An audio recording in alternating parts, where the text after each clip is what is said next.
नमस्कार दोस्तों, स्वागत है आपका बी इलेक्ट्रीफाइडर में। इस वीडियो में हम बात करने वाले true power, reactive power, apparent power के बारे में।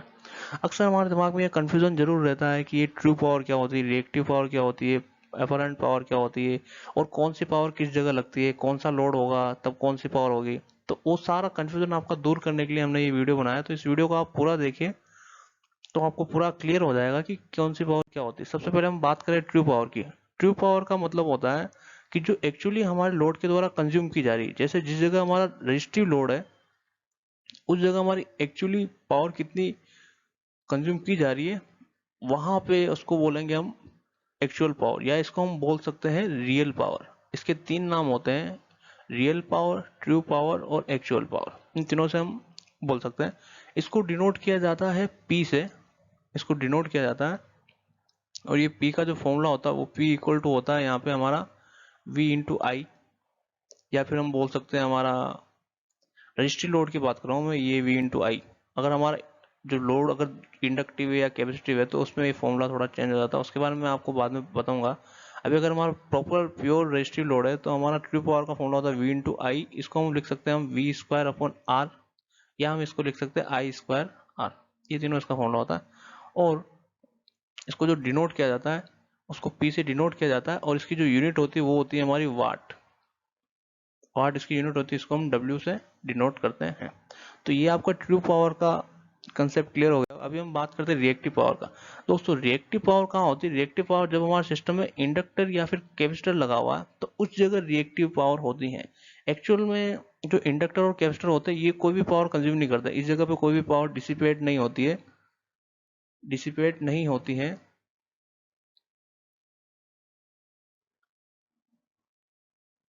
ठीक है, यहाँ पे कोई पावर डिसिपेट नहीं होती है।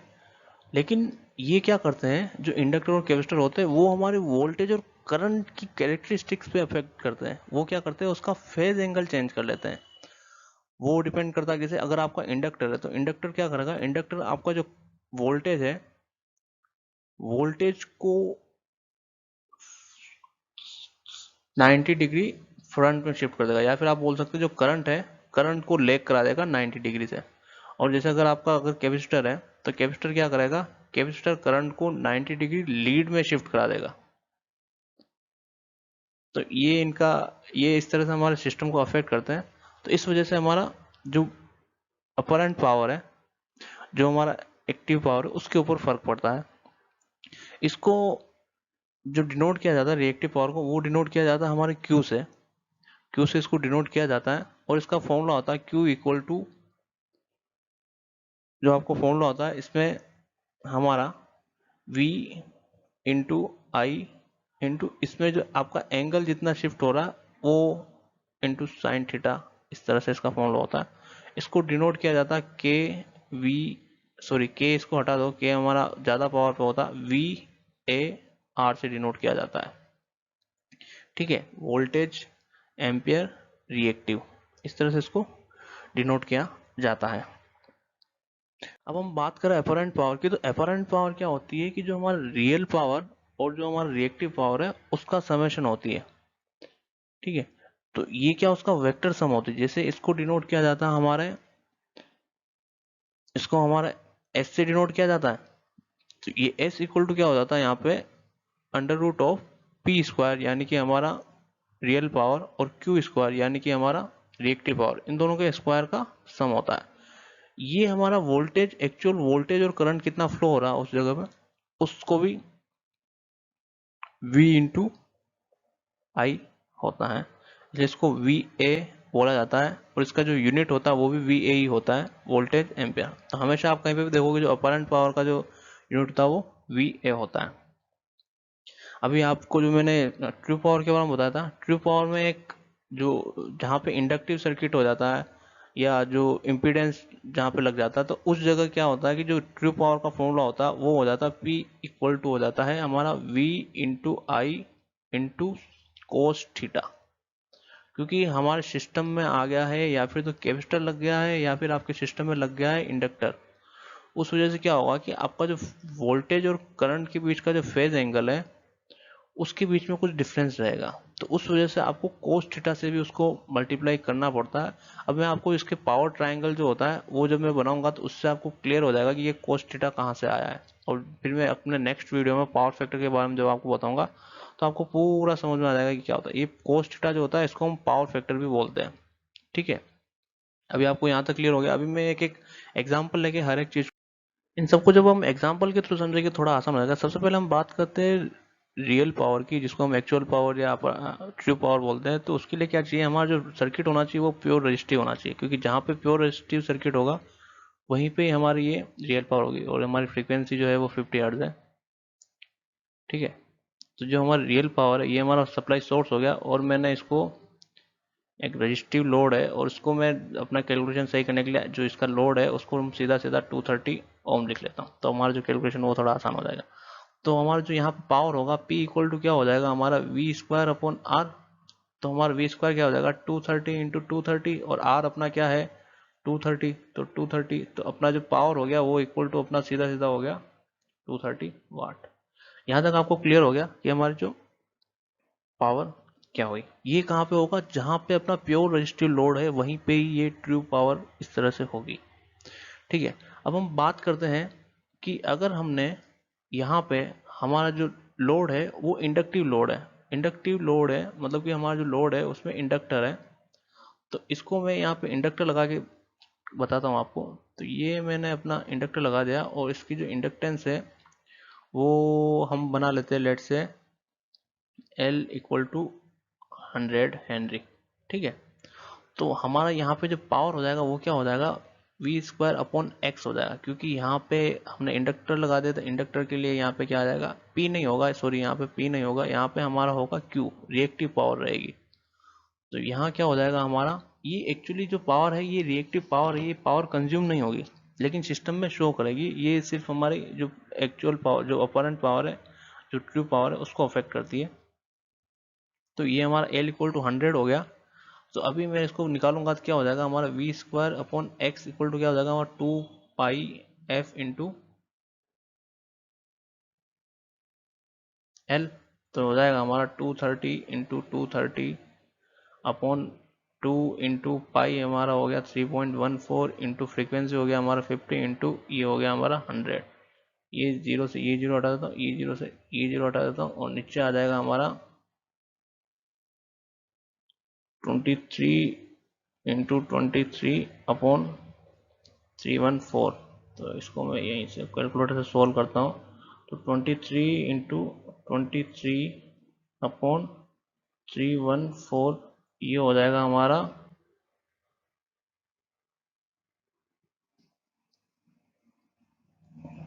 3 इंटू 23 अपॉन 314।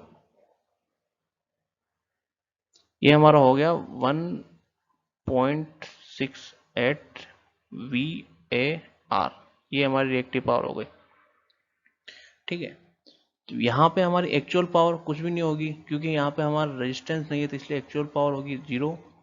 रिएक्टिव पावर हमारी ये हो ही गई है, और जो हमारी अपरेंट पावर जो होगी वो VA जो होगी हमारी अपरेंट पावर वो हो जाएगी इसका मतलब कि 1.68 हमारी वो हो जाएगी। ऐसे ही जो हमने पिछले बार हम देखा था, पिछले बार हम जो हमारी पावर आई थी उसमें ट्रू पावर होगी, रिएक्टिव पावर कुछ होगी नहीं, क्योंकि हमारा कुछ इंडक्टेंस लगा हो नहीं, तो उसमें कोई रिएक्टिव पावर नहीं होगी। तो जो उसमें भी अपरेंट पावर होगी वो हमारी क्या होगी ट्रू पावर के इक्वल हो जाएगी। ठीक है, अब ये दोनों एग्जाम्पल हो गए। अभी मैं आपको मेन एग्जाम्पल दिखाता हूँ जहाँ पे ये हमारी जो अपरेंट पावर है वो चेंज हो जाएगी।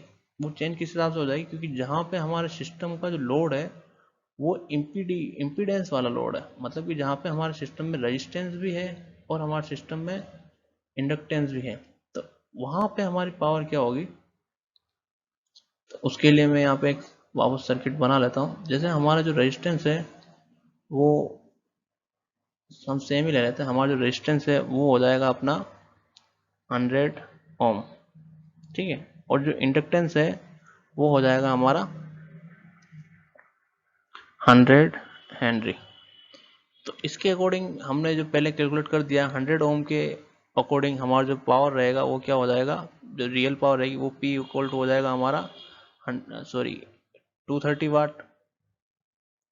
हमारा जो, अब ये क्या बोलते हैं इसको, रिएक्टिव पावर जो होगी वो हमारी हो जाएगी हमारी 1.68, और जो हमारी अपरेंट पावर हो जाएगी वो क्या हो जाएगा हमारा 230 का स्क्वायर प्लस 1.68 का स्क्वायर। तो ये हमारा क्या हो जाएगा, इसको मैं कैलकुलेट करके, तो हमारी जो पावर हो जाएगी, जो हमारी अपरेंट पावर हो जाएगी वो हो जाएगी हमारी 230.000061 VA। यहाँ पे हमारा माना कि थोड़ा सा कम ही वेरिएशन हुआ है जो हमारी रियल पावर और अपरेंट पावर में, लेकिन अगर हमारी जो ये एल की वैल्यू जो इंडक्टेंस है वो अगर कम हो जाता तो हमारी जो ये अपरेंट पावर जो, सॉरी ये रिएक्टिव पावर है वो एक्चुअली बढ़ जाती, क्योंकि इम्पीडेंस अगर कम हो जाता, सॉरी ये रिएक्टेंस अगर कम हो जाता तो क्या होता, हमारा जो पावर है वो बढ़ जाती, तो उस टाइम हमारे यहाँ पे बहुत ही बड़ा वेरिएशन होता, लेकिन यहाँ पे हमारा कम वेरिएशन हुआ। लेकिन ये आपको डिफरेंस यहाँ से पता लगा कि इस तरह से हमारी जो अपरेंट पावर है वो कितनी हुई। अपरेंट पावर का मतलब हुआ कि आपने कितना पावर कंज्यूम कर लिया है। जब आपका इंडक्टिव लोड हो जाता है तब आपकी अपरेंट पावर बढ़ जाती है। एक्चुअल अपरेंट पावर मतलब वो वोल्टेज इनटू करंट, ठीक है। इस तरह से हमारे अपरेंट पावर होती है। तो अभी तक आपको यहाँ तक पूरा क्लियर हो गया है कि ये हमारी रियल पावर, एक्चुअल पावर जो होती है, और हमारी जो रिएक्टिव पावर जो होती है ये, और जो हमारी अपरेंट पावर होती है वो किस तरह से होती है और किस किस जगह इसका यूज होता है। अब हम बात करते हैं पावर ट्राइंगल के बारे में। ठीक है, पावर ट्राइंगल मैंने यहाँ पे बना दिया है पहले से ही। जो हमारी जो हाइपोटेनस होता है वो होता है हमारा एस, जिसको हम बोलते हैं अपरेंट पावर। जो हमारे बेस होता है वो होता है हमारा पी, जिसको हम बोलते हैं एक्चुअल पावर। और जो हमारा क्यू होता है, जिसको हम रिएक्टिव बोलते हैं, रिएक्टिव पावर जो बोलते हैं, वो हमारा इसका हाइट हो जाता है। तो देखिए अभी हमारा जो फॉर्मूला है वो क्या है, S equal to P square plus Q square, ठीक है। P square plus Q square. अभी आपका जो ये ट्राइंगल में जिसका जो एंगल है वो 90 डिग्री हो, तो उस टाइम जो आपका हाइपोटेनस निकालने का फॉर्मूला क्या होता है, एच इक्वल टू क्या होता है, अंडर रूट ऑफ हाइट का स्क्वायर, जो बेस का स्क्वायर, ये बेस प्लस इसकी ये लेंथ का स्क्वायर, जो ये आपकी एल है, इसका स्क्वायर होता है बराबर। तो यही हमारा हो रहा है कि बी का स्क्वायर, ये पी का स्क्वायर, ठीक है। ये आपका क्लियर हो गया। अब मतलब कि अब जब आपके सिस्टम में ये एस जो है, मतलब जो पावर ड्रॉ करेगा, हमारा सिस्टम जो पावर ड्रॉ करेगा, जो एस जो है, एस किसके अकॉर्डिंग बनेगा आपका, इस एंगल के अकॉर्डिंग। ये जो एंगल है इसको हम थीटा से रखते हैं, इसको हम फेज एंगल बोलते हैं, उसके अकॉर्डिंग आपका एस कम ज़्यादा होगा। कैसे होगा, देखिए मैंने आपको उधर बताया था कि जो हमारा क्यू है, अगर क्यू ज़्यादा होगा तो आपका जो अपरेंट पावर बढ़ेगी। अगर ये क्यू की लेंथ लंबाई ज़्यादा हो गई, जैसे क्यू अभी इतना है, इसका मैग्नीट्यूड अगर ज़्यादा हो गया तो ये यहाँ पे चला जाएगा और ये यहाँ तक जाएगा, तो ये जो एंगल है ऑब्वियसली जो आपका एंगल है वो इतना बढ़ जाएगा। तो ये जो हमारा अपरेंट पावर वो हमारे रिएक्टिव पावर के ऊपर डिपेंड कर रही है कि आपकी रिएक्टिव पावर सिस्टम में कितनी है, उसके अकॉर्डिंग हमारी अपरेंट पावर डिपेंड कर रही है। अब आपकी जो रिएक्टिव पावर है, रिएक्टिव पावर को आप बोलते हैं वी आई साइन थीटा। क्या मैं सही बोल रहा हूँ, क्या मैं सही बोल रहा हूँ, हाँ। और जो आपकी ट्रू पावर है उसको आप बोलते हैं वी आई कोस थीटा। और जो आपकी अपरेंट पावर है वो होती है आपकी वी आई, सिर्फ वी आई, ठीक है। ये आपकी तीनों पावर हो गई। अभी तक आपको पूरा क्लियर हो गया कि आपका जो रिएक्टिव पावर है वो डिसिपेट तो नहीं होती, आपका जो इंडक्टर और कैपेसिटर होता है वो कोई पावर ड्रॉ तो नहीं करते, कोई पावर डिसिपेट तो नहीं करते, लेकिन वो आपकी वोल्टेज और करंट के ऊपर ऐसा इफेक्ट डालते हैं कि आपका जो एक्चुअल पावर है, जो आपकी अपरेंट पावर है, वो आपकी बढ़ जाएगी। वो जितना करंट कम में कर रहा है उससे ज़्यादा करंट ड्रॉ करेगा, या जितना पहले कम वोल्टेज से कर रहा है उससे ज़्यादा वोल्टेज से वो उतना पावर, उतना उसका लोड उस तरह से कंज्यूम कर पाएगा। इसके ऊपर मैं आपको पावर फैक्टर के बारे में पूरा क्लियर हो जाएगा जब हम पावर फैक्टर का जो नेक्स्ट टॉपिक पढ़ेंगे, तो उसमें हमारा पूरा क्लियर हो जाएगा कि ये किस तरह से पावर फैक्टर इफेक्ट करता है और किस तरह से हमारी जो रिएक्टिव पावर है वो हमारे सिस्टम में पावर को ड्रॉ, पावर जो है हमारी पावर कितनी ड्रॉ होगी उसको अफेक्ट करती है। तो नेक्स्ट वीडियो में हम मिलते हैं इसी के बारे में। तो हमारे चैनल को सब्सक्राइब कर लें और इस वीडियो को लाइक करें और शेयर करें। मिलते हैं नेक्स्ट वीडियो में। Thank you.